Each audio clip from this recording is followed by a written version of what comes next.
नीरा नदीच्या खोऱ्यामध्ये मागील 3 आठवड्यांपासून जोरदार पाऊस पडत असल्याने खोऱ्यातील भाटघर, गुंजवणी, नीरा देवघर आणि वीर ही चारही धरणे आता 100% भरली आहेत.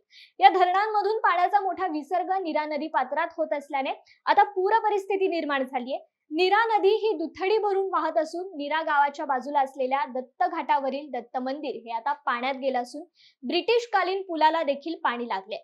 आणखी पाणी वाढवल्यास या पुलावरून देखील पाणी जाऊ शकतं. त्यामुळे नीरा नदी काठच्या गावांना पाटबंधारे विभागाच्या वतीने सतर्कतेचा इशारा देण्यात आला. या पूर परिस्थितीचा आढावा घेतलाय आमचे प्रतिनिधी राहुल शिंदे यांनी. नीरा नदीच्या खोऱ्यामध्ये मागील 3 आठवड्यापासून जोरदार पाऊस पडतोय. संततधार पडत असलेल्या पावसामुळे नीरा नदीच्या खोऱ्यातील चारही धरणं आता तुडुंब भरलेली आहेत. नीरा नदीच्या खोऱ्यातील भाटघर, नीरा देवघर आणि गुंजवणी ही 3 धरणं तर भरलेलीच आहेत.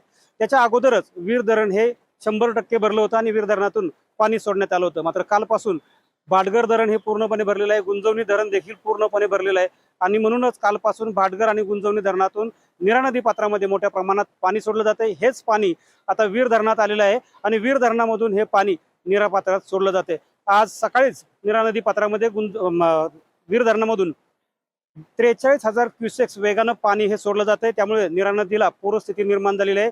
नीरा नदीकाठची जी गावं आहेत या गावांमधून सध्या पाण्याची धोक्याची पातळी ही ओलांडलेली आहे पाण्यानं आणि त्यामुळे त्या ठिकाणी सतर्कतेचा इशारा हा पाटबंधारे विभागाने दिलेला आहे.